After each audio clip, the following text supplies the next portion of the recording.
Les documents de la page 69 du livre portent sur la question du développement après la décolonisation.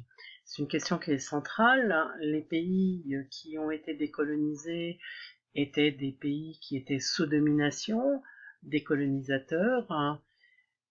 Après l'indépendance, la question se pose de savoir comment ils vont parvenir à avoir une économie viable qui soit autonome, ne soit plus sous l'emprise des puissances coloniales. Les deux premiers documents présentent la façon dont se pose le problème du développement dans deux pays assez différents, la Tanzanie d'une part et l'Inde d'autre part. La déclaration de Julius Nyerere en 1967 porte donc sur la Tanzanie. Julius Nyerere a été le principal homme politique au lendemain de l'indépendance de la Tanzanie. Il était Premier ministre au début, puis il est devenu président de la République. C'est en tant que président de la République, un des présidents de la République socialiste de l'Afrique, qu'il fait cette déclaration. Pour lui, les obstacles au développement sont à la fois, ce que l'on voit dans le premier paragraphe, le manque de moyens financiers, nous n'avons pas les moyens nécessaires, et surtout le manque d'éducation, nous n'avons pas les compétences techniques. L'éducation au temps de la colonisation n'était pas une éducation suffisamment technique pour permettre aux habitants de la Tanzanie de se débrouiller par eux-mêmes au lendemain de leur accession à l'indépendance. Et c'est pour cela qu'ils considèrent que la Tanzanie n'a pas la possibilité d'installer directement des industries modernes. Ils prônent donc un développement à partir du terrain, à partir de la base, à partir donc de l'agriculture, puisque c'est un pays essentiellement agricole, dans le choix des semences, le moment de planter, mais aussi l'usage d'outils un peu plus performants, et à partir de là, et à partir de la population des villages, favoriser tous les projets qui permettraient un développement progressif de la Tanzanie. La dernière phrase évoque même le fait que le peuple a commencé ce développement sans attendre l'argent nécessaire. C'est donc un développement à partir du peuple, à partir de la base.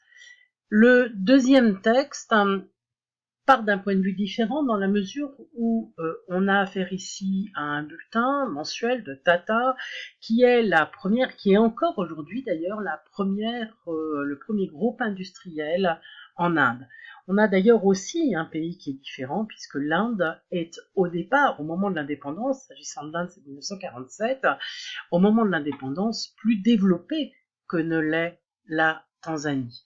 L'objectif, selon Tata, est donc de produire plus, d'augmenter la production, et cela dans tous les domaines en même temps, dans l'agriculture, mais aussi le textile, l'acier, des produits de toutes sortes, construire des écoles, des routes et des chemins de fer. Il s'agit donc de tout développer en même temps, sans doute effectivement parce que l'Inde en a plus les moyens, et aussi parce que l'industrie et l'industriel à la tête de Tata a tout intérêt à ce développement. La photographie du camp de réfugiés évoque une des grosse catastrophe humanitaire des années 60, la famine au Biafra.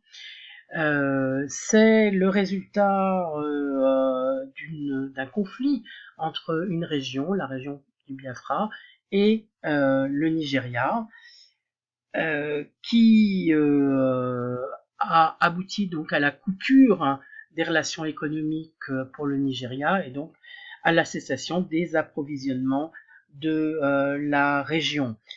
Le blocus a entraîné une famine sans précédent en Afrique.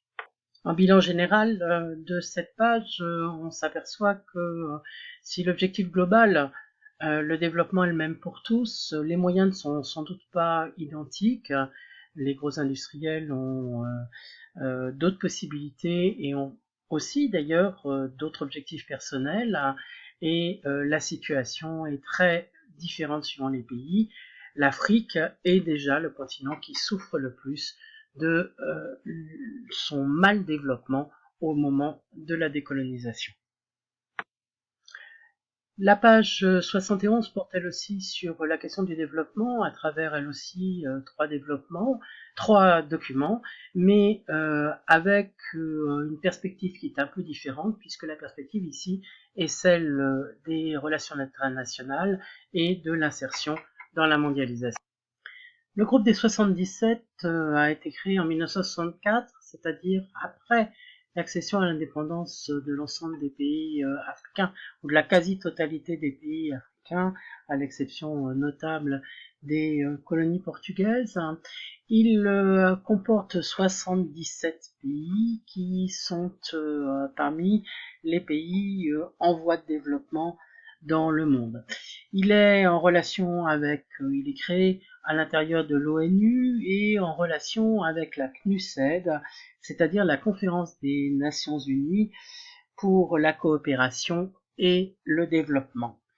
Dans le document de 1994, c'est donc le document qui fête le trentenaire de la création du groupe des 77, on voit que ce qui faisait l'objectif de départ de ce groupe n'a pas changé. Il s'agit toujours de parvenir à un développement et on voit surtout qu'il y a d'énormes difficultés qui subsistent avec des aides qui sont insuffisantes, très en deçà de ce qui a été fixé comme objectif, c'est ce qu'on vous dit dans le début du texte, et une domination des pays du Nord qui profitent de la pauvreté et de la détresse des pays du Sud, d'autant que les plans structurels auxquels il est fait allusion ici sont imposés par le Fonds monétaire international en échange de capitaux, ce qui participe de la construction d'une dette qui a étranglé les pays en voie de développement pendant extrêmement longtemps et qui d'ailleurs continue de les étrangler. Les pays du Sud mènent des politiques de grands travaux qu'on aperçoit ici à travers les deux exemples, les deux photographies, le barrage sur le fleuve du Zaïre et la photographie de Laos au Nigeria. S'agissant du premier, il est nettement indiqué que ce barrage correspond à la conjonction de deux intérêts. D'une part, l'intérêt de Mobutu dont je vous rappelle qu'il est l'assassin de Patrice Lumumba, comme vous l'avez vu dans le film, et d'autre part l'intérêt des capitaux qui soutiennent depuis la Belgique ces grands travaux.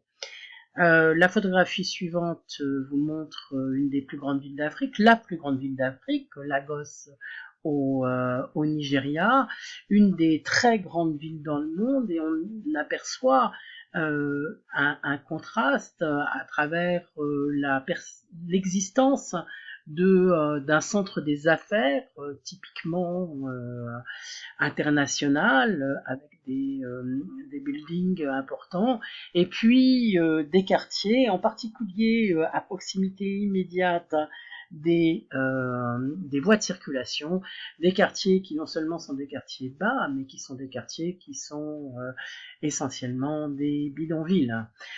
On a donc globalement encore de très grosses difficultés dans les pays du Sud. L'accession à l'indépendance n'a pas permis une autonomie économique suffisante. Elle n'a souvent pas permis une autonomie politique non plus.